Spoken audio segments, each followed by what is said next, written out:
Con tinta invisible es un proyecto para acercarnos a las obras de las filósofas. Hemos compilado ensayos en formato de libro. Nos reunimos 6 académicas hablando sobre la obra de 6 filósofas contemporáneas, la mayoría de ellas aún con vida. El hilo que une estos ensayos es el deseo de dar a conocer reflexiones escritas por mujeres sobre temas como estética, política, educación, filosofía moral, por mencionar algunos, en un contexto en el que las mujeres siguen teniendo espacios reducidos para la expresión de sus ideas y la difusión de las mismas en currículums oficiales de filosofía. La pregunta ¿qué pueden hacer las mujeres por la filosofía? Es una que enfrentamos las filósofas y carga el subtexto que no estén haciendo ya los hombres. Este tipo de cuestionamiento se emite sofocando las voces que han sido históricamente omitidas. No participes, pero de hacerlo debe ser excepcional. Es otro subtexto. Al acercarse sin superficialidad a la historia de la filosofía, resulta que la lista de filósofas es, para sorpresa de muchos, bastante extensa. Las mujeres que lograban vencer los obstáculos tenían que ocultar su identidad y escribir desde el anonimato, como es el caso de Anne Conway, o bien bajo el apadrinamiento y espejismo de la correspondencia entre Elizabeth de Bohemia y René Descartes. Y aún así, desde esa gran excepcionalidad de princesas y duquesas, sus ideas no forman parte del canon filosófico. En palabras de Eileen O'Neill, las mujeres escribimos con tinta que desaparece. Queremos que esa tinta no desaparezca, así que cada una de nosotras desde nuestra situacionalidad y desde nuestros nichos académicos venimos a reentintar. Las participaciones son las siguientes. Iracema Almora nos acerca la obra de Katia Mandoki. Nitia Castorena nos acerca la obra de Emma Goldman. Norma Luz González nos acerca la obra de Gayatri Spivak. Alejandra Olivas nos acerca la obra de Donna Haraway.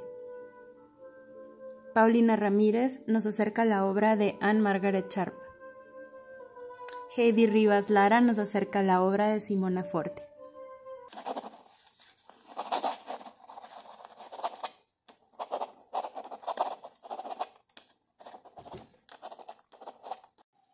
El trabajo de Katia Mandoki lo conocí ya cuando me estaba desempeñando profesionalmente como maestra de estética.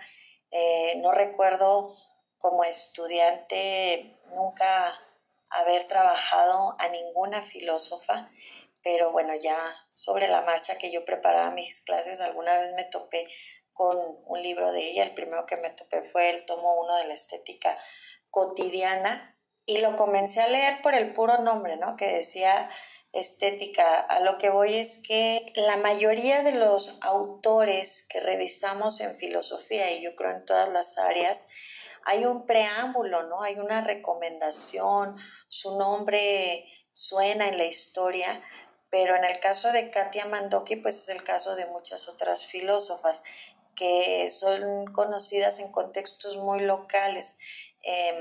Y bueno, pues no hay esta difusión de su pensamiento como sí lo hay respecto a otros pensadores varones.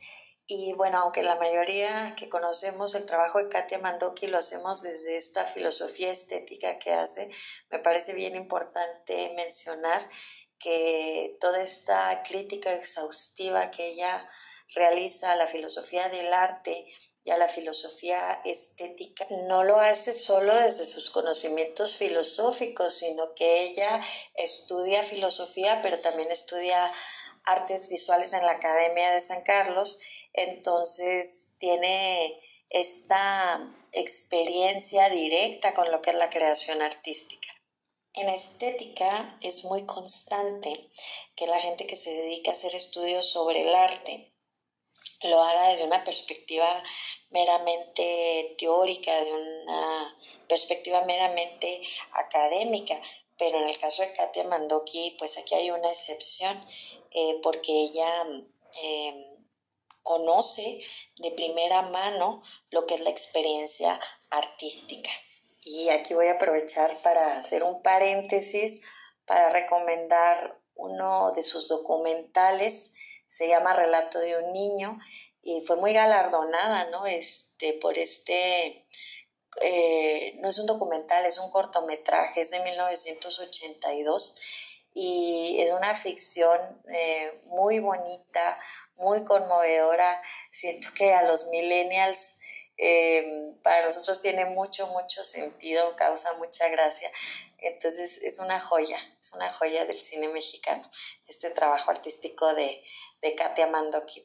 Pero volviendo a su trabajo filosófico, pues Katia Mandoki lo que va a hacer es extender los estudios de estética y decir, bueno, sí, la estética puede estudiar el arte y la belleza, pero también la podemos aplicar a otros contextos sociales. Y es importante, ¿no?, hacerlo, porque la estética nos va a permitir comprender las relaciones humanas, comprender de una manera más profunda las diferentes interpretaciones que hacemos de las interacciones. Entonces, en un principio, Katia Mandoki la estética la enfoca a las relaciones de Estado y ciudadanía, lo cual es pues innovador, es inaugurar, ¿no?, una vertiente en la estética, pero no se detiene ahí, sino que la traslada a otras esferas de la cultura.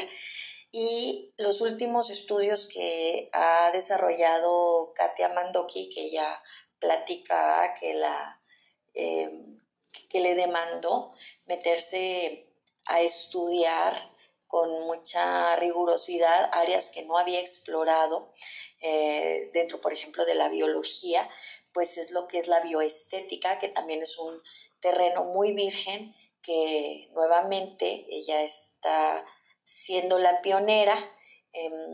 Ya junto con ella hay otras filósofas y filósofos que abordan esta nueva etapa de la estética, que hay que decir, es una estética que está aterrizada en problemáticas contemporáneas.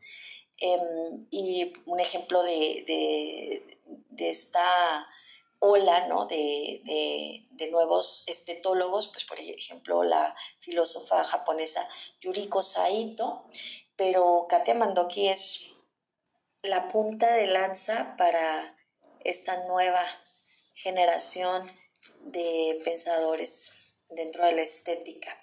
Primero de esta rama de lo cotidiano y ahora pues con lo que acaba de inaugurar, con los estudios de bioestética, donde nos está diciendo no somos los únicos seres que percibimos la realidad a través de las emociones, sino que hay otras especies que también lo hacen, y todo esto con miras a tratar de comprender de una forma más plena la relación que tenemos no solamente entre nosotros los seres humanos, sino con el resto del medio ambiente.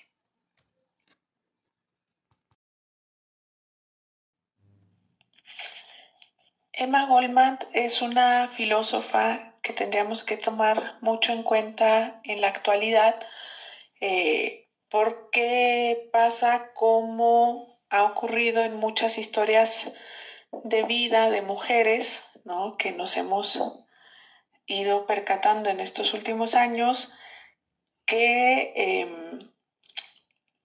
urdían de una forma muy particular su vida privada, con su vida pública, con su vida creativa, ¿no?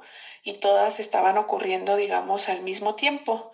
Ella, originaria de Lituania, llega a Nueva York cuando tiene 16 años, se incorpora al trabajo en fábricas, ¿no?, como obrera textil.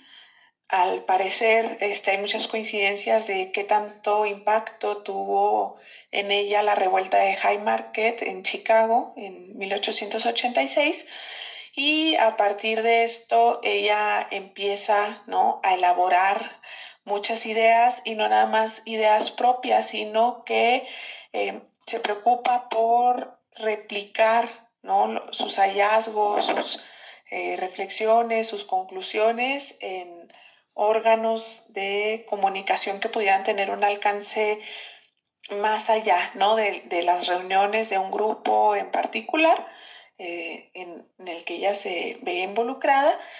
Publicó y editó de 1906 a 1917 una revista que se llamó Madre Tierra, y a la par de esto no dejó su trabajo en la industria textil. O sea, ella era organizadora, ¿no? de trabajadoras. Al mismo tiempo estaba publicando opiniones y presentaciones de ideas de, de otros pensadores, además de las de ella, todos de corte anarquista, como Bakunin, Kropotkin, Ibser. Y pues bueno, podemos imaginarnos que las jornadas de trabajo, ¿no? Eran bastante prolongadas en esta época, que el que una mujer trabajara a este ritmo y que parte de su tiempo libre lo dedicara a esta labor de promoción, ¿no? y demás, pues no era lo común. Aún así ella lo hacía por todo este trabajo político.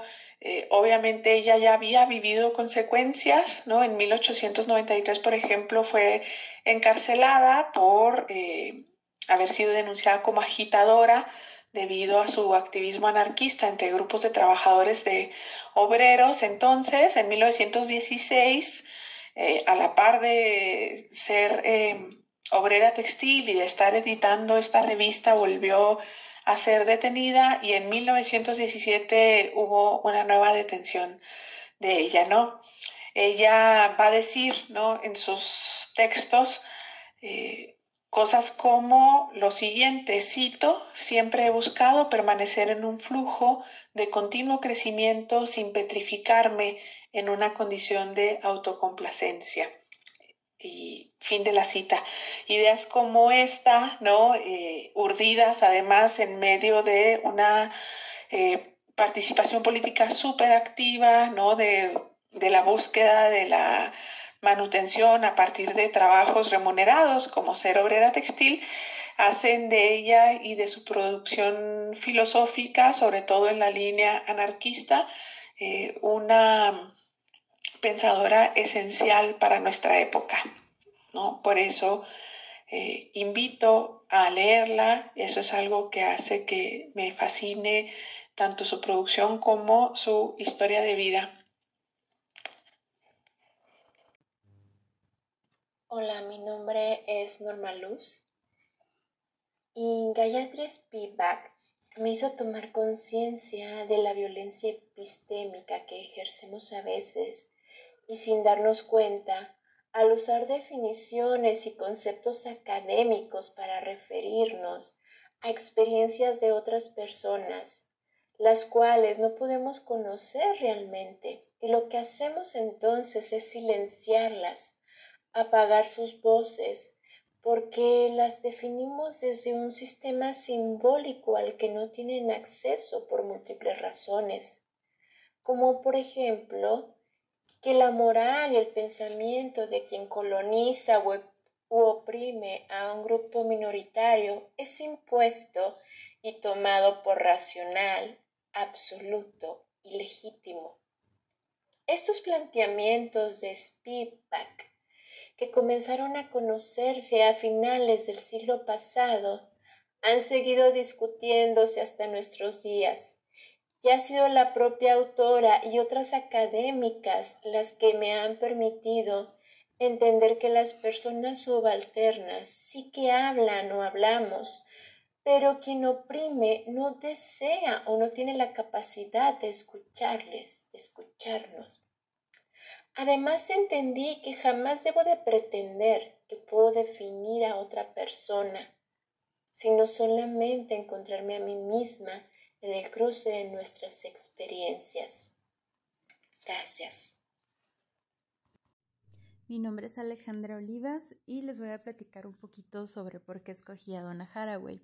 Y es que es una autora que a mí me habla muy de cerca. Su trabajo pues nos lleva a cuestionarnos qué tipo de relación sostenemos con nuestro ambiente, y a sus inicios ella empezó señalando la falta de representación de mujeres en los discursos científicos. Ella hizo el siguiente señalamiento: quienes tienen el espacio para publicar sus ideas son quienes van a ser leídos y son quienes le van a dar forma al conocimiento del futuro. Entonces de aquí la importancia de otorgar más voces en la academia. Entonces ella empezó hablando del ambiente académico, pero poco a poco fue migrando hacia un ambiente más general, Se preocupó por la interdependencia que tenemos con la tecnología, con nuestros ambientes, con la cultura y cómo esto nos lleva a no poder distinguir lo natural de lo artificial. Entonces tenemos que hacer un replanteamiento de estos conceptos, de estas categorías y de sus implicaciones. También siempre está presente en sus investigaciones esta idea de lo situacional, de cómo cada persona está situada en un contexto específico que le hace tener un conocimiento distinto.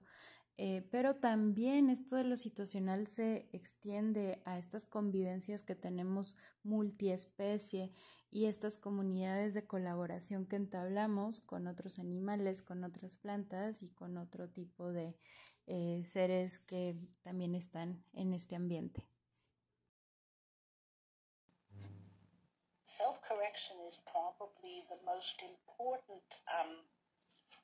mark or important criterion that we have of our growth. In other words, if I never self-correct, there's a sense in which I'm not growing. And one of the problems, I think, with traditional education is that there was too much focus on answers and not enough focus on questions that would probe in such a way that it would lead the child to self-correct. Hola, ¿qué tal? Mi nombre es Katie Rivas y quisiera platicarles un poco sobre mi contribución a este proyecto de Tinta Invisible, reflexiones filosóficas escritas por mujeres. Mi trabajo está dedicado al pensamiento filosófico de Simona Forti, una filósofa italiana contemporánea.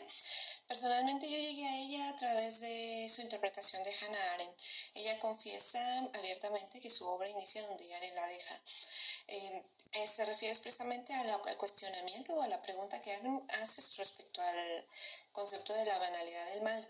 Ella retoma ese concepto, pero dice, haciendo ciertas puntualizaciones, que no es suficiente, ¿no? La perspectiva arendtiana. Ella lo lleva hacia un análisis de los paradigmas del mal. Confronta lo que ella llama el paradigma de Dostoyevsky, que es esta tendencia de que el mal es demónico, contra lo que serían los demonios mediocres o el mal mediocre o el mal normalizado. Me parece muy interesante porque Simona Forti además retoma este tema desde la crisis de la filosofía moral y política, por supuesto. Yo creo que esto es sustancial y que habla mucho también de mis intereses filosóficos, ¿no? O sea, gran parte de mis reflexiones han estado centradas en eso, ¿no? En qué tanto la filosofía política actual responde a los grandes desafíos contemporáneos, ¿no? Esto ya en el siglo XX nos los deja ver con crudeza, pero pues que sigue reproduciéndose, ¿no? Yo me planteo una pregunta sustancial con respecto a Simona Forti, es ¿qué podemos hacer ante el mal mediocre? Es decir, ¿cómo atacamos el mal cuando éste está encarnado en personas normales, en personas que no parecen ser demonios, no parecen tener o representar ningún riesgo y sin embargo son los operadores del mal, ¿no? Yo creo que esto exige un replanteamiento de nuestros conceptos de violencia, de nuestras participaciones en las sociedades obedientes y por supuesto las estrategias y las ideas que nos dan para combatir, ¿no? El sufrimiento, la violencia, las deudas sociales, ¿no? Las inclusiones, etcétera, ¿no? Yo creo que Simona nos da mucho que pensar. Por otra parte, también quisiera resaltar, y esto como una nota a pie, que Simona Forti es una filósofa de la biopolítica, ha dedicado su vida a eso. Sin embargo, cuando nosotros vemos o pensamos biopolítica, lo hacemos siempre en términos masculinos, o sea, desde la perspectiva masculina. Foucault, Agamben, Espósito, Toni Negri, ¿no? Que son regularmente los que aparecen en nuestra mente, y ella pues no es una autora reconocida en ese sentido, ¿no? Me parece lamentable, ¿no? Que no se le escuche, que no se le den el reconocimiento internacional en los libros sobre biopolítica. Y también es cierto que ella tiene críticas o cuestionamientos, sobre todo, por ejemplo, a Agamben. Espósito es un poquito más joven, pero Agamben pues sí toma planteamientos, sobre todo en la interpretación que hace de Hannah Arendt, ¿no? Creo que sí es muy valioso. Los invito a leer a Simona Forti, una filósofa de gran altura, interesante, que nos ayuda a replantearnos gran parte de la tradición y pues sobre todo que nos dé estrategias para mirar nuestro presente. Gracias.